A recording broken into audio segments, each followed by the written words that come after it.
The 1-2-1s. This is 16 WAPT News live at 5. An armed robbery ends in gunfire and a store in flames with the clerk still inside. Plus, Jackson's water woes keep coming, even as people vote on a 1% sales tax that could help fix the problem. And mud bugs in Mississippi might be hard to find, why you could have a tough time finding any. Starting with breaking news tonight, we are watching a major traffic backup. That is I-20 westbound right at the Ellis Avenue exit. You can see that car underneath a big rig and cars going by very slowly on that road. Again, that is the Ellis Avenue exit, I-20 West. No word on injuries at this point. We're going to keep on top of the story, try to gather some more information, and we'll give it to you as soon as we get it. So let's go now to Chief Meteorologist David Hartman with weather first. Well, weather-wise, today was a January winter. What a beautiful day and what a great end on our Windward Bluff sky cam. We have light wind, skies are clear. Temperatures are going to be comfortable early this evening. Here are the numbers for the evening. 55 at 7 o'clock, falling close to 50 at 9 o'clock. But while you sleep tonight, a big cold front's going to come through. Big changes in tomorrow's weather.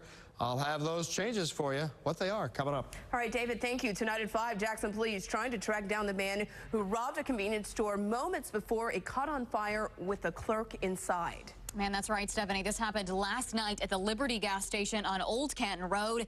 16 WAPT's Andrew Kinsey has new information from investigators. I need my energy drink before I go to work. So you stop by here every morning? Yes, I do every morning. Loyal customers left in shock Tuesday morning after learning that their neighborhood gas station is now at the center of a fire and armed robbery investigation. I can't believe this, and this is like very shocking to me. I just came in here. Jackson police say late Monday night, an armed man entered the store and demanded cash from the clerk. A few seconds later, shots were fired inside, and then an explosion as the man ran out of the store with the register in hand. Paramedics rushed the clerk, Gary Singh, to CMMC, where doctors are treating him for burns to his back and arms. Right now, we're limited with information on what actually happened. We're not exactly sure how this fire occurred. Fire investigators say the only thing they have been able to determine so far is that the fire started in the cashier area, which is the same place they found a heater. They say they're still working to get to the bottom of the loud explosion noise witnesses claim they heard around the same time flames were seen. We're not making an accusation that someone intentionally set this fire, but we're trying to rule out all options. Those who know Singh say the robbery has them upset that such a horrible thing could happen to a nice person. Why would somebody want to do this? Because they crazy and on crack and on drugs, they don't work. He was a very nice guy in here, though. He was a very good guy. He was a very good guy, and this is a shame. In Jackson, Andrew Kinsey, 16 WAPT News. As investigators are using surveillance cameras in the area to try to track down the robbery suspect and to pinpoint the cause of the fire. Water problems continue tonight just as Jackson residents head to the polls to vote on a proposal that could fix the city's infrastructure, Stephanie. Yeah, Megan, you can see it right here in this video right there. The water main break on Wisteria Drive. We reached out to the city of Jackson for some more information. We're told crews have done all of their pre-repair work and now a repair is scheduled. City leaders don't know whether they'll have to issue a boil water notice for that area. Turning now to Commitment 2014. Today, Jackson voters are deciding whether to pass the 1% sales tax to fix the city's infrastructure problems. Poll workers say turnout was terrible this morning. 16 WAPT's Tiffany Bradley begins our team coverage at several precincts where only a few voters were casting ballots. I'm here at Grove Park Community Center, one of the larger precincts in Jackson. If you look around here in this room, you'll see it's completely empty. Well, poll workers here say turnout has been extremely low today. It's a message I've heard at several voting precincts across the city. Our camera captured a handful of voters at Grove Park casting their ballots this morning. It was the same story at this precinct on North State Street. Poll workers here said turnout was, quote, terrible. 60% of today's voters have to support the 1-cent sales tax hike in order for it to pass. About 114,000 people are registered to vote in Jackson in this election, and from the looks of it, many people are not participating in this special election. How long did it take you to vote today? Approximately 10 to 15 seconds. Is that all? That's it. There's no one was in there but the poll worker. I'm on my way to work. It took less than a minute. It was very easy. Election officials say they hope to see a rush of voters before the polls close at 7 tonight. In Jackson, Tiffany Bradley, 16 WAPT News. 16 WAPT Scott Simmons continues our team coverage at the Timberlawn Elementary Precinct in Jackson. And Scott, how does it look with just 2 more hours left to go? Yeah, right here at Timberlawn, voter turnout coming in at just under 10%. About 240 voters so far, 2,800 registered to vote here. You know, poll watchers were expecting a low turnout for a number of reasons. This election is right after the holidays. There wasn't a lot of time to publicize, and, well, it is a special election. But that's not all the case across the city. For example, over at Casey Elementary, they were tracking about 10% around lunchtime today. But a few minutes ago, I got an update that right now the voter turnout at that precinct is 25%. Just around the corner at Old Canton Road at Christ United Methodist Church, they were tracking it right at 10%. You know, voters I spoke to say they were either voting because of a frustration over higher taxes or a determination to do something about the problem. Poll managers are a little surprised. Low. Can you gauge why? Not really. A lot of people said they had forgotten. Probably the most violent issue Jackson has ever faced. And I think most folks are saying we need to go do something about this one way or the other. Yeah, less than 2 hours before these polls close. And if we track at a 10% turnout for the city, that would be about 1/3 of the voters that turned out for the Jackson mayor's race. Our turnout there was about 32%. Now, coming up at 6 o'clock, I talked with former Mayor Harvey Johnson, who had something to say about some of the blame being passed on the past administrations not dealing with the infrastructure problem. Live at Timberlawn, Scott Simmons, 16 WAPT News. Okay, Scott, thank you so much. Mud bugs may be hard to find in Mississippi, Megan. 16 WAPT's Tammy Aswick found out why colder temperatures mean crawfish are in short supply. From crawfish etouffee to crawfish bisque, even boiled crawfish. If you're looking for your favorite crawfish dish, you may be out of luck. That's because the recent cold snap has put a freeze on the crawfish industry. Cold snap came in. What's that doing to crawfish right now? It's delaying the catch right now. Crawfish farmers say that recent cold snap drove the mud bugs back into their holes. Now that means less crawfish availability, and it's really putting a pinch on businesses. So what is that doing to prices for people? Well, supply and demand, you know, they're hard to get, so the price is going to be up until the water warms up, and you'll see the prices gradually going down. Many business owners in the Jackson area that do sell crawfish say, don't worry. As soon as the weather warms up, those crawfish will be back out of their holes. In Jackson, Tammy Eswick, 16 WAPT News. So we checked around a little bit. The Crawdad Hole has not started selling crawfish yet this season, but competitor Tebow Crawfish in Clinton says they are seeing a 15-cent per pound jump in the price so far. A woman shot in an abandoned home is recovering at UMC tonight. Police say someone shot the woman around 8 a.m. at this home on Evergreen Street near University Boulevard. Police have no motive or suspect yet in this case. The 5 men accused of running a dogfighting ring appeared in court today. A Rankin County judge set a $25,000 bond for 4 of them. The 5th man, Nathaniel Cooper, the suspected ringleader, got no bond. All 5 suspects are due in court again next Tuesday.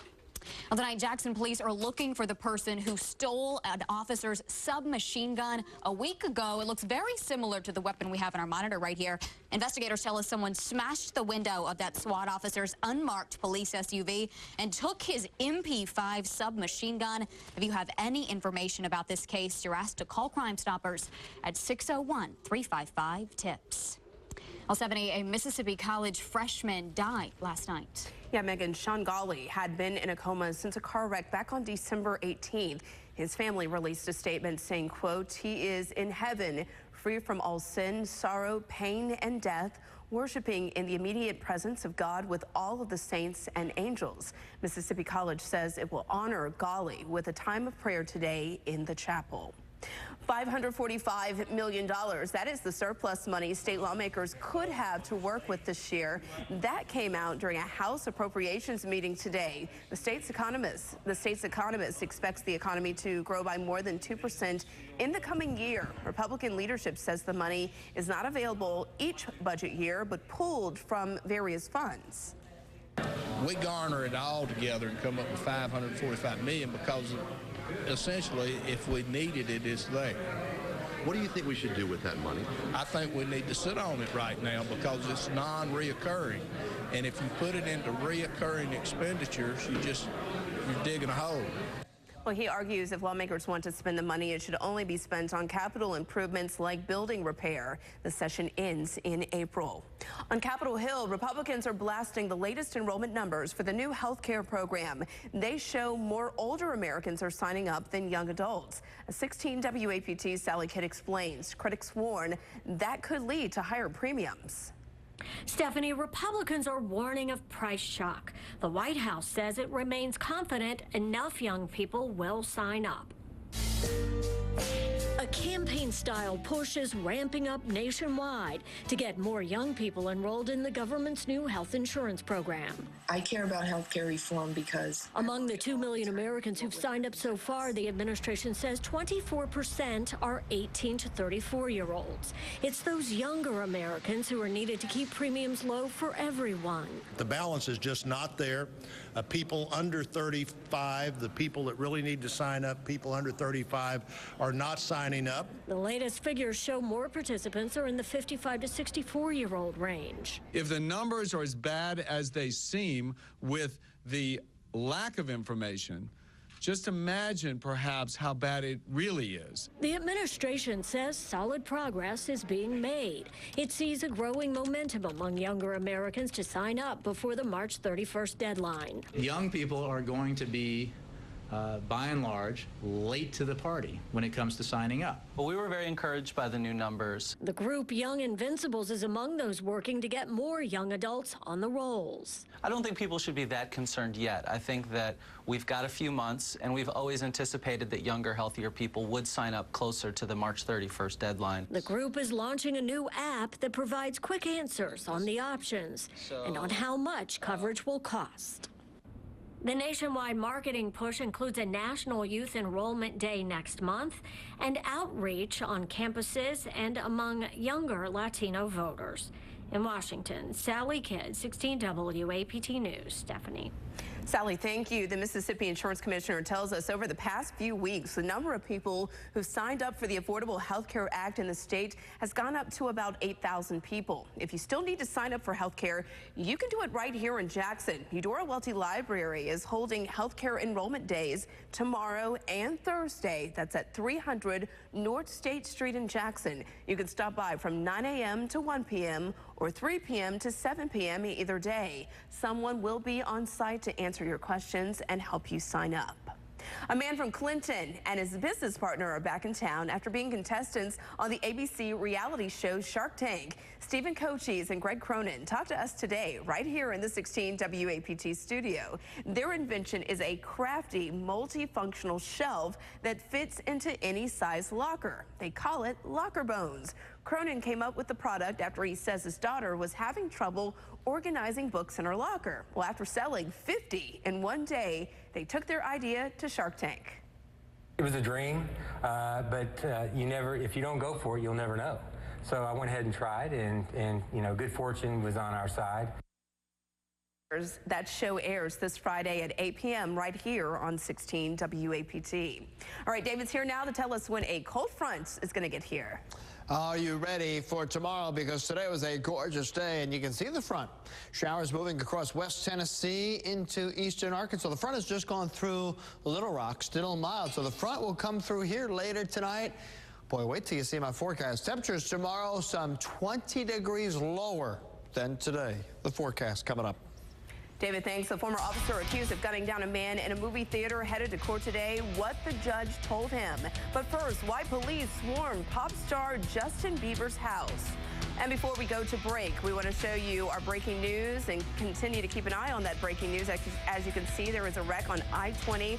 That's where a car is trapped under a big rig, and that wreck is causing some major traffic backups. As you can see, traffic is moving slowly on the westbound side. We'll bring you more information as soon as we get it. You're watching 16 WAPT Live at 5. Live at 5, the one to watch. What a great shot. That's our South Jackson sky cam, and the sun going below the horizon right now. Let's see, the clock says 5:16 and 3 seconds. Sunset this evening is at 5:18. Looks like it's going to be on target. Sun will come up tomorrow morning at 7:02. 64-30 for our temperature range today. What a wonderful day. It's going to be a great evening. 60 is the current temperature, humidity low. Winds are light. Evening temperatures pleasant because the front will not come through until probably after 9 or 10 o'clock. Then windy weather and colder temperatures will move in. So big changes again. Cold air means big change. Temperatures down 20 degrees tomorrow. 2 shots of cold air due in, one Wednesday, another one for Thursday night and Friday. You can see a band of clouds with the front. Right along the front, showed you the radar a short time ago, there is a band of sprinkles, and there's very strong upper level energy. So late tonight, in the middle of the night, there could be some sprinkles, and there's still a very low chance of some snow flurries over northeast Mississippi, but don't expect any problems from that. Next front developing up here. A chunk of cold air will come down Thursday night and Friday. Really and truly, as I look at the weather pattern for the next 2 weeks, it's pretty much going to stay like this. We'll have cold snaps, and embedded in those cold snaps, there will be brief warm-ups. This type of weather pattern will offer very little chance for any significant rain. So here is the front whipping through, some clouds, maybe a sprinkle as it comes through. Most of that should happen while you're sleeping tonight. And the clouds will be moving out first thing in the morning. Bright sunshine tomorrow, right on into Thursday. Then there comes our next front. And with that, there will be another shot of cold air for Friday. Low temperatures by morning will be in the middle 30s, but there'll be some strong winds. So tomorrow morning, real field temperatures down in the 20s. Yeah, we're going to talk about real field temperatures because of the strong winds. 35 is the average low this time of the year. We'll be near that tomorrow morning, but you can see Wednesday night and Thursday morning, and then Friday night and Saturday morning, temperatures down in the 20s. Oh, that's a shiver me timbers. And tomorrow with the winds blowing, the sun will be feeling good, but the air cold, 40s. That's it. We'll be in the 40s for a high tomorrow. And there comes that next front slipping down. That'll come through on Thursday. And then Friday looks like a cold day as another cold air mass settles across the region. The good news is temperatures will moderate over the weekend. 34. North wind will pick up late tonight. North 10 to 20. Continue 10 to 20 and gusty tomorrow. 45. That's it. Tomorrow night we drop down into the lower and middle 20s. Oh, boy. That's going to be a shot. And then early Saturday morning will be cold, but it does look like it will warm up nicely. So Saturday afternoon, really the weekend looks pretty good. Saturday morning will be cold, but other than that, weekend looks good. Okay. All right, David, thanks so much. Justin Bieber under investigation today. Detectives search the singer's LA home as part of a vandalism investigation. Police believe Bieber was part of a group accused of egging a house last week in his neighborhood. He has been investigated for issues with neighbors before, but no charges were ever filed. Meanwhile, rapper Kanye West also under investigation. He's accused of punching a teen who shouted a racial slur at his fiancée, Kim Kardashian. TMZ reports it happened Monday in Beverly Hills. West and his attorneys have refused to comment. We're still watching I-20 West, where a car is trapped under a big rig, as you can see there in that wreck, causing some major backups on the right at that Ellis Avenue exit. We are told crews are trying to move those vehicles off the road right now. We'll let you know when that does happen. Still no word on any injuries. What lies ahead for the retired officer accused of killing a man in a movie theater? Up next. The man accused of shooting a man in a movie theater for texting faced a judge today in Florida. Megan. He sure did, Stephanie. That judge denied bond for this 71-year-old former Florida police captain. Curtis Reeves appeared in court from his jail this afternoon via this closed-circuit television. Police say Reeves killed Chad Olson and wounded his wife because they were texting during previews for the movie Lone Survivor. As Alex Hobson found out, the murder shocked his friends. I just can't imagine. I can't imagine what happened that he would do that. For 45 years, he's been her friend. But as Curtis Reeves Jr. was led into the back of a sheriff's car wearing a white jumpsuit, he seemed more like a stranger. And I thought, it can't be. You know, he just is not that kind of person. But according to the sheriff, the same man friends describe as a good neighbor and a kind Christian. killed a man and injured his wife, all because of an argument over texting at the movie theater. I couldn't believe it. I was shocked. The sentiment echoed down this Brooksville street as Reeves is someone with a long history, in fact, of being on the other side of the law. In 1993, he retired from the Tampa Police Department as a captain, and according to police, was instrumental in establishing TPD's first tactical response team. Busch Gardens confirms he then went to work for them, serving as their director of security until 2005. For a period of time, Reeves was also an active member of Hernando County Crime Stoppers, but Bill Costas just knew him as his neighbor. He's lived next door to Reeves since 2006. Curtis is a good guy. He's always been very nice to my wife, myself. But no one wanted to speak at his house tonight. When we knocked on the door, a voice immediately yelled at us to leave. Please get off the property. So many questions still left unanswered. You just never know what's going to happen anymore. The world's getting more and more evil. That was Alex Hobson reporting there. Now, Olson's wife is recovering. Police say she got shot in the hand trying to shield her husband from the gunshots. In other news tonight, a 12-year-old is in custody accused of shooting 2 classmates at his New Mexico middle school. It happened this morning just as classes were beginning. An 11-year-old boy and 13-year-old girl were airlifted to a hospital. No word yet tonight on their conditions. New Jersey Governor Chris Christie took the podium today addressing the so-called Bridgegate scandal. It was a very small part of his State of the State address. Christie said he would cooperate with the investigation into allegations that his staff caused gridlock on the George Washington Bridge as political payback for a mayor who didn't support Christie's re-election bid. Mistakes were clearly made, and as a result, we let down the people we're entrusted to serve. I know our citizens deserve better, much better. Well, political experts still believe Christie will run for the GOP presidential nomination in 2016. Contaminated water from that West Virginia chemical spill is expected to spread to the Ohio River by tonight. Water quality testers say Ohio residents should still be able to use their water because they have some backup sources. Last week, a company leaked gallons of chemical into West Virginia's Elk River, contaminating the water supply for hundreds of thousands of people. We'll be right back. 2 shots of cold air coming in tonight and Thursday night. They will be really felt next couple of days. Highs in the 40s and 20s. Weekend looks like it'll warm up some, though, so not too bad. Still January. You expect a little chilly weather. And there is sunshine with it. Today was gorgeous. It was. All right, David, thanks. Thanks for joining us at 5. World News with Diane Sawyer's next. We'll see you again at the top of the hour.